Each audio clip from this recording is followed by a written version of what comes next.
Since I've been informed we have a limited amount of time, we better get rolling. So, my name is Ben Bernard. I've worked with the Architecture Landscape Architecture Department for 10 years now, so I like to tell people that I'm a 10-year staff member.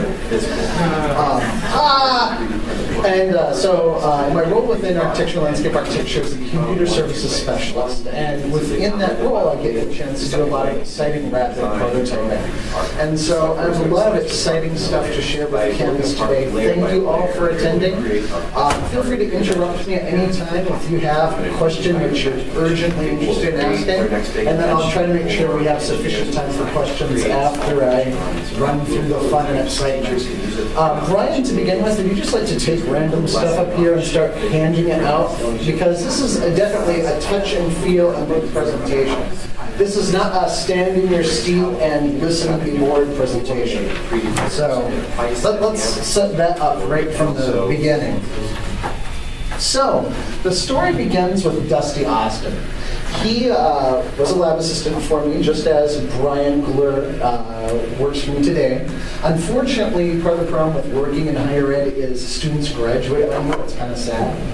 But so I challenged Dusty to look into the RepRap 3D printer, because for my department, 3D printing is something really unique. It allows students to design and model things, curved surfaces and complex shapes, which would otherwise be impossible to model. And so I had a research, and a week later I had to tell him, sorry Dusty, we don't have the funding for this year, maybe next year. And Dusty said, actually Ben, this is so cool, I've already ordered all the parts, I'm building this myself. So that helped me realize that with 3D printing, people get excited about it, it's kind of cool. So Dusty built open hardware, open source. It is a 50-hour build. It is a little touchy. The software is a little quirky. So I was thinking, I don't know if I want to do a RepRap lab, but this technology is promising and it's evolving quickly. It's something which we want to do. So, here's a list of about how fast that 3D printing market has exploded. So previously, 3D printers were something which you spent $20,000, $30,000 on. The cost of your material was $3 and $5 a cubic inch. And so mechanical engineering had one and I was really jealous. Sensi had one and I was really jealous. Electrical engineering had one and I was really jealous. Couldn't afford one for my department. So within the last 18 months, we now have like 30 different models under $20,000. And so there's a couple different models. So again, the RepRap folks are open hardware, open source. Anyone can download the plans, build their own. There's a couple models which are proprietary. So you pay for the software and you pay for a proprietary cartridge. Well, so again, it's the business model of sell the razor cheap and buy lots of blades. Well, that's annoying. So the model which I went with was released last December. We started with 2 of them in my department. And it's the Makerbot Replicator 2. And the advantage to this platform, unfortunately, it's not open hardware and open source. However, I can source the filament from anywhere, which is outstanding. And then, additionally, the software is really easy to use. It's called Makerware. And then they have US-based tech support. So if I need to, something breaks, or if I need to figure out how something works, in 3 minutes I can talk to someone in English on the phone and get stuff squared away. So this is one reason why I was really comfortable jumping into 3D printing is that I had some support if I broke stuff. And of course, in my role as a technology specialist for the department, the first thing I do with new technology is break it. Because I know the students are going to break it anyway, and I'm the guy which needs to know how to fix it. So over Christmas break, I spent a lot of time breaking them and a lot of time fixing them, and then needing more help to fix them, which is why I hired Brian, since he had a lot of 3D experience. And so we started having a lot of fun. One of the things which is, a lot of people say, well, what can you do with a 3D printer? So here's a website called Thingiverse.com, which is an open community. So everyone can upload the cool designs they've made, and then anyone can download them for free. And so, you can, without having 3D modeling experience or a 3D scanner, you can start customizing stuff. Some of these files you can actually customize within a browser window. So you can do a little bit of designing without any special software. And then you download the file and then send it to print. So then again, to show you how fast this market is evolving, last March, they were really proud. They hit 20,000 different objects. Come June, they announced they hit over 100,000 objects. So again, that gives you a little idea of what's out there in terms of the capabilities of 3D printing. And then, of course, more importantly, there's a lot of different ways it fits a curriculum for research and design and teaching. So you'll see a number of the models which are being passed around. You can see how they integrate into a curriculum. So we have a model of a heart, which took 8 hours to print. We have some other interesting structures. In my demo table in the ballroom, I have more interesting demo structures. Of course, this website has some lesson plans for how this integrates into K through 12. And so traditionally, education is do the assigned readings, listen to lecture in class. There's a whole other learning style that is often missed, which is getting hands-on and understanding how things work through models. And anyone who's in the STEM area quickly understands that models get prohibitively expensive. And so the great thing about this platform is we can custom make models. And we can do so for anywhere between 25 and 50 cents a cubic inch. So rather than pay for hundreds of dollars through a catalog, we can make our own stuff. And so that's something which is really powerful, I think, for faculty and students alike.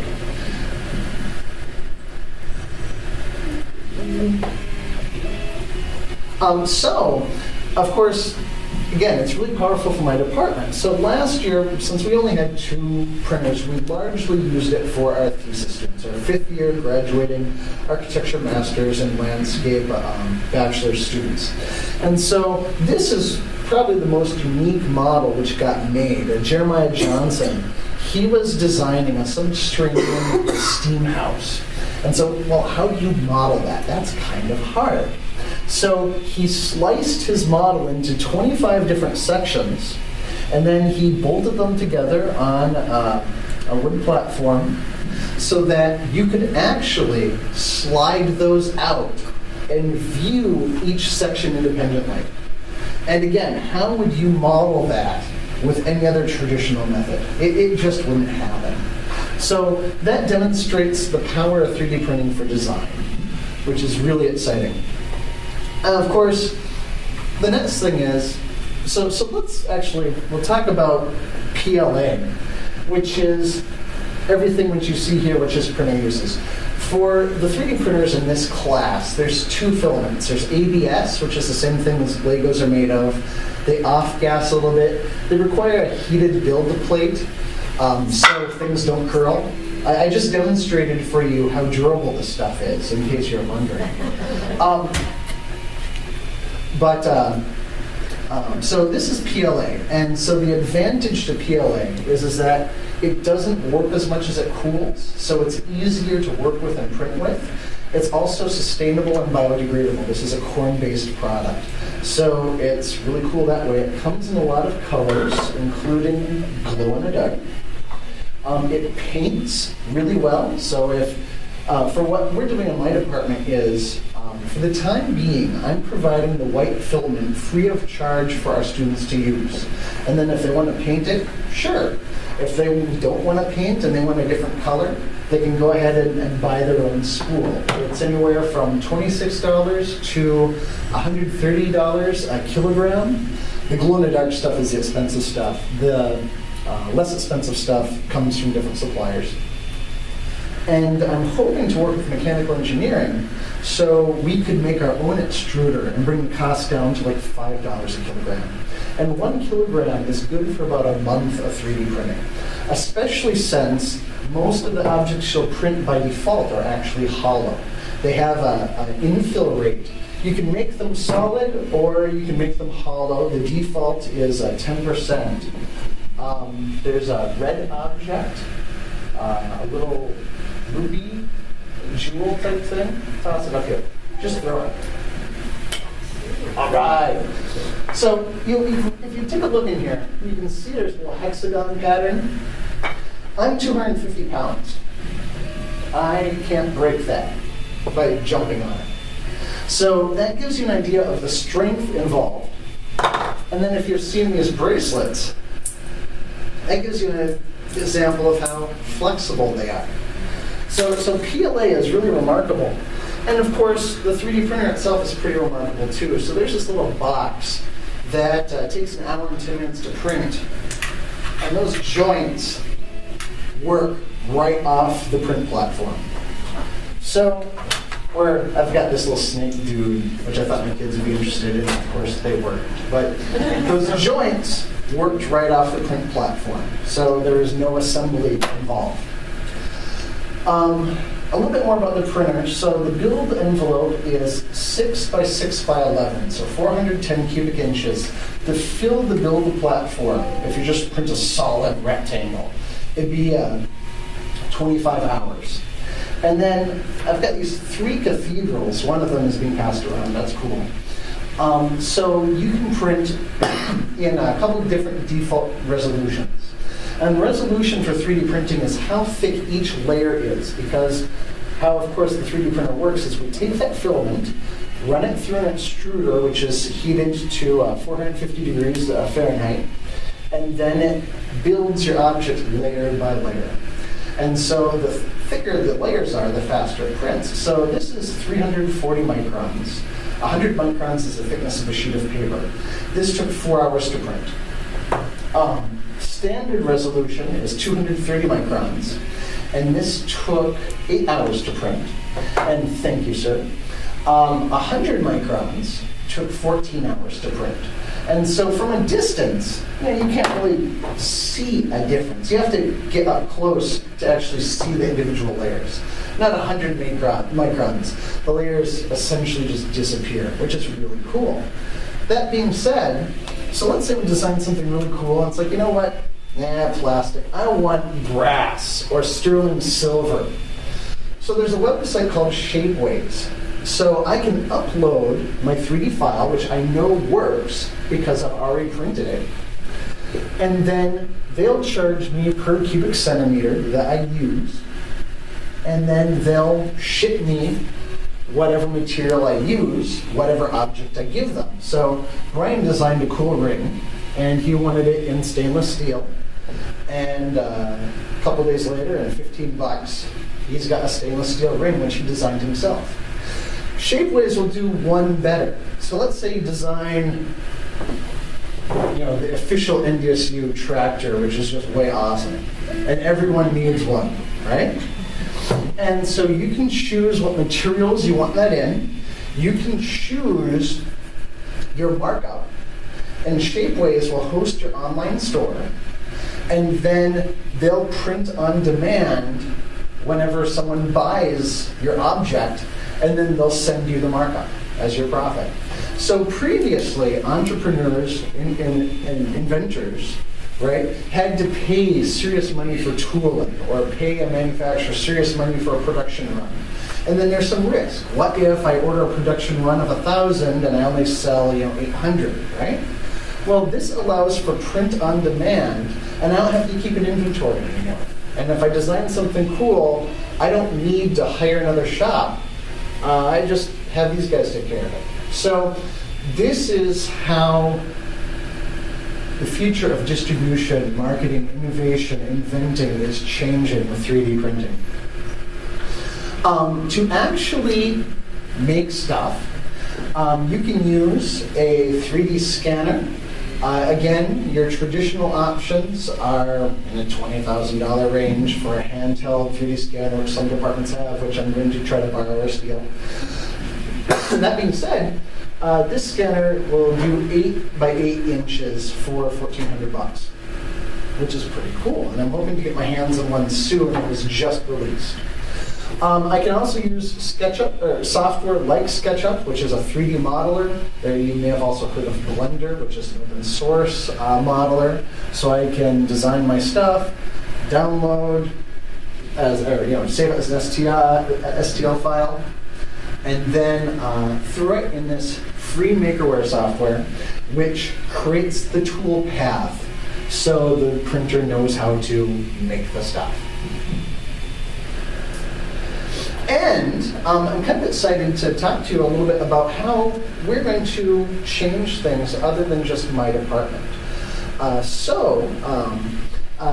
did demo like this at the beginning of the year at a technology learning conference, which was way cool and awesome. And it just so happened that the Foundation Impact Fund proposals were due 2 days later. And so I was like, hey, we should write a grant, which would be totally awesome, and we should do really cool things. And so Megan Grondorf and Carolyn Harvey, both with the NDSU Library, were willing to take that challenge on and wrote a grant for the library to have its own 3D printing and scanning lab. So this should be available for all disciplines, all students, all faculty in the university, and be just a really cool collaborative space for doing cool stuff. So if you please stand and be recognized, because we got the grant funded, we found out, 2 weeks ago? And cross the fingers, we might be able to make that available starting next semester. So look for more news on that as we actually order equipment and figure out how we're going to make this thing work. So that's really exciting, and so I'm really looking forward to sharing this capability with the student body as a whole. I also need to recognize student government. Sarah Russell, the executive commissioner of the technology committee, assisted us with the proposal and had a student senate pass a resolution in support of that grant. And then also my department chair, Dr. David Bertolini, was very helpful with supporting this type of work and the grant work and sharing this technology. So it's just really, really exciting and really, really awesome. The next step, because once you start with grant writing, it's kind of addicting. You just can't stop. So I want to work with other folks to find ways for us to do this type of outreach across the state, because it's a great way to promote NDSU, and we're a research land-grant university. We need to share the latest technology with people. That's kind of our jobs. And so hopefully working with Extension, working with EduTech, we can find a way, maybe get a truck and drive it around to each school in the state. Maybe every extension office has a 3D printer where they train North Dakotans on how this stuff works. But somehow, we should get free money from other people to make it happen. So if you're interested in participating in that, please let me know, and we'll figure out how to put you to work so we can make more cool stuff happen. A couple other cool things which I neglected to mention, but I really should. The Makerware software for your more complex structure will actually build the scaffolding for you in one click. So you don't actually have to design that if you have really sophisticated stuff. It just does that for you. And then also, my cool little glowing thing here. This is a good example of how you can rapidly prototype new products. So we found, through Thingiverse, these lithio paints. So you take a digital picture in your browser, put it onto a file like this, hold it up to light, and it's just really awesome. And then, of course, the problem is, sometimes in North Dakota, it kind of gets dark. And so we're like, if we want to share this with our VIP folks in the department, we should backlight it. And so, of course, the solution to everything in the world is either duct tape, 3D printers, or LEDs. And so Brian designed this enclosure and for the battery, the LEDs, backlighting the lithiopane. So this is just a great example of how you can design and make real-world products with a 3D printer. At this time, I believe I need to start taking questions. You said you built the model that way. How long did it take to build that model? That the student consumer project? Oh, yes. So the let me pull that out just because, again, it's really cool. This guy. Each of those sections took 4 hours. And so 25 sections, there was a lot of 3D printing. And so this is one reason why we expanded our 3D printing lab from 2 machines to 6 machines. And I would like to expand that to like a dozen or 2. For the 3D printing and scanning lab in the library, I'm hoping we can find ways to expand that too, because having more machines allows you to print in parallel, right? It's way better to be able to print on 25 machines, each section in 4 hours, rather than have one machine and print 25 sections in 4 hours. And of course, then it allows more users, because we are a campus of 14, 15,000 people. So yes, the one disadvantage of this technology is you can build and design lots of crazy things, but it's a little bit on the slow side. Other questions? Maybe you mentioned this earlier. When you were laughing. How much is it then? $2,500 with a 1-year warranty. Yeah. So that's where this is way cool. Where in the past this was $20,000, $30,000.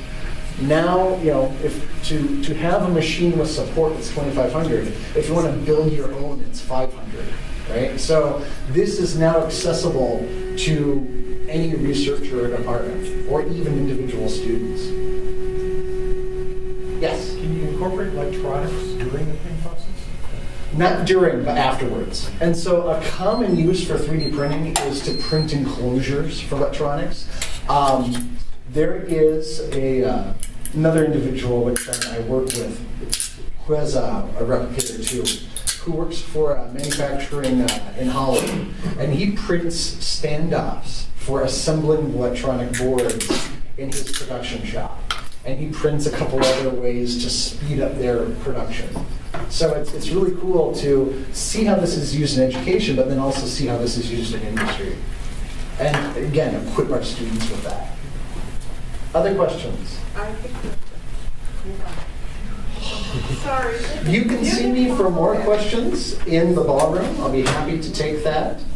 And again, thank you very much for your time. Thank you for giving me an opportunity to share this with the library. This is going to be really exciting and fun. So I hope to see folks there when we launch that thing.